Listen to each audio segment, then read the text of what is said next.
Here we are at Sigma Europe 2021. I'm joined by Mark Ellinger, who has two hats and a relationship with Sigma. Tell me all about it, Mark. I'm excited. Okay, so I have two hats. One, I have my own law firm in Missouri in the United States, Ellinger and Associates, and we do gaming and regulatory law.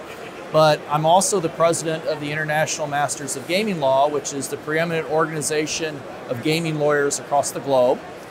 And we have just entered into a strategic partnership with Sigma to provide regulatory content at events for Sigma, including yesterday where we did a half-a-day programming on global regulatory events. Well, first up, regulation is a massive conversation. And then, of course, regulation in the US is a massive conversation as well. Let's talk about your hat as the president, overseeing all of the lawyers across the globe with regards to regulation relating to iGaming. What are the biggest challenges that you are finding? What is the purpose of what you do? So as an organization, our purpose is to put together the best lawyers in countries that do exclusively gaming law, and then to have a mission of education. We really want to teach folks what the regulatory world's like, what the laws, what the regulations, how the regulators operate, and what the best practices are, because ultimately that's how we move our industry forward. The only way we make gaming a better, stronger industry in the long run is by having good regulations and good regulators and good lawyers that can advise clients. And I think that kind of synergy together is what really brought the IMGL together in the first place. We've got lawyers in over 50 countries, more than half the states in the United States, for example. We'll talk about the US later on. It's always an adventure. The biggest regulatory issue globally is there's not one regulatory scheme globally. There's every country has its own regulatory scheme. Some of them are similar, some of them are very different. And then inside countries, for example, the United States, but there are other countries, Canada, Germany, other countries that have the federal system. Every state has a different regulatory scheme. So we really love to see more of some commonality across the board, because it would make it easier for everyone in the industry. But you see, this is music to my ears, because I've been asking about this for a very long time. If the goal of regulation is to provide the best environment and protection for players, why then is every regulation different? Why are people not talking to each other and coming up with the best rules and regulations that cover the industry?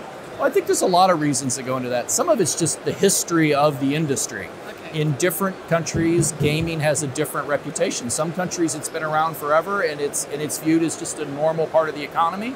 In other countries it was taboo for many, many years, and it's only now opening up. And when you have that kind of moralistic view of gaming is bad, then people will regulate it as if it's bad. And if you have the view of gaming is a business and we need protections around it, then it's regulated in that manner.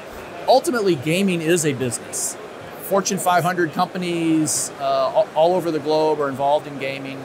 Many of the iGaming operators that are here at Sigma operate in many jurisdictions. Many of them are publicly traded. It's a big industry, and good comprehensive regulation protects the player, but it protects the industry. It really is a mutual benefit there. But it's that conversation that's been taking place again and again and again, that it's incredibly difficult to navigate regulations across territories, across different countries. And of course, that's where you are heading out to break down the barriers from understanding.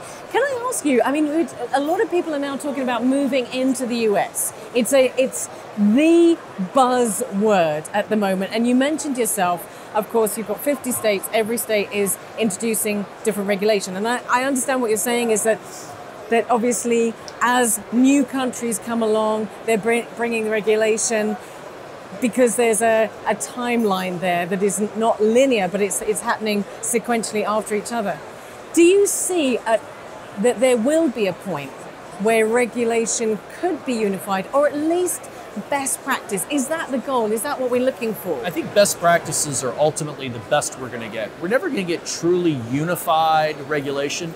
The United States is not going to cede its sovereignty to another country, nor are any of the states inside the United States going to cede sovereignty to other states. So you're always going to have a little bit of a difference, but to have best practices, to know what it takes to enter a market, to have that be generally global. You go through a certain set of checks, whether it's background checks, financial checks, and that gets you over the hurdle and lets you into the market. That the markets have general parameters. And tax rates can't be too high because that creates problems, and there's best practices with tax rates. Ultimately, the goal, I think, of our organization as the IMGL is to educate folks in how those best practices work and how you can implement them, and they don't hurt. They actually help. Good regulation protects the player, but good regulation protects the industry. It really works together. Exactly, and this is what I've been hearing again in conversation, that good regulation assists the player, protects the player, and protected players mean a sustainable industry, a long-term goal, and that's what we're looking at. Speaking of long-term, what are we looking at over the next 12 months? What are we looking at over the next maybe 2 years? Have you got any predictions, any of those sort of Well, the ideas? U.S. is going to keep opening up. I mean, I think there's no question that sports betting is moving much more quickly than iGaming is. We're seeing progress in iGaming, and we'll continue to see that progress.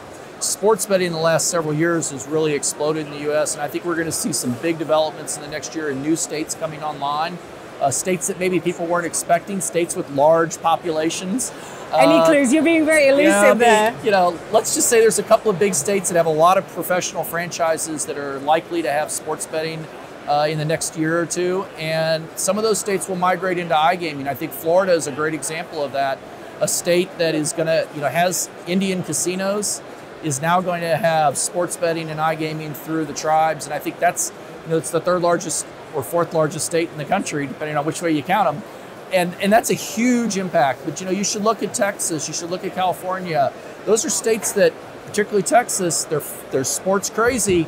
It's the second largest state in the country. It's a huge opportunity. It sounds as if it is justified to be exactly what everyone's talking about. So one last question for you. You talked about this relationship with Sigma. Yes. Why is this important? What is this going to do? Well, so Sigma is one of the preeminent operators of education and trade shows across the globe. It's really valuable for us to plug in our regulatory and legal knowledge into Sigma's trade shows so that we can offer the opportunity for our regulators, but also, folks in the industry to hear what are those best practices? What are the new developments? We spent yesterday in one of the panels talking about player protection. We talked about advertising in another panel. And then we talked about what's opening up in the US and Canada. And people really want to hear these things because they want to learn and they want to see how they can move forward in their jurisdiction, but also find new business opportunities. And I think that's a perfect partnership. Isn't it amazing that we can all be here talking to each other, meeting with each other? There has been understandably distance over the pandemic, but being with everybody, it doesn't make up for anything. It's just such a good way for us to all be here and communicate. There's no substitute for in-person meetings. There's no substitute for being able to talk one-on-one, not over a television screen, but just face-to-face. I just think that this is the reopening of the industry. It's the reopening of the globe, and I'm proud to be here on behalf of the IMGL. Malta's a beautiful country. And I'm lucky, you all are lucky to live here. I'm lucky to be here today. But in the end, it's a hub of iGaming, and it makes a lot of sense that as iGaming continues to grow and grows in the US, that Malta is always going to be an integral part of that. Well, Mark, I'm thrilled that you could be with us today, but I'm also looking forward to meeting with you again as this relationship with Sigma extends, grows, and moves forward. Thank you so much for being with us. Thank you very much. Look forward to seeing you again next year, if not sooner.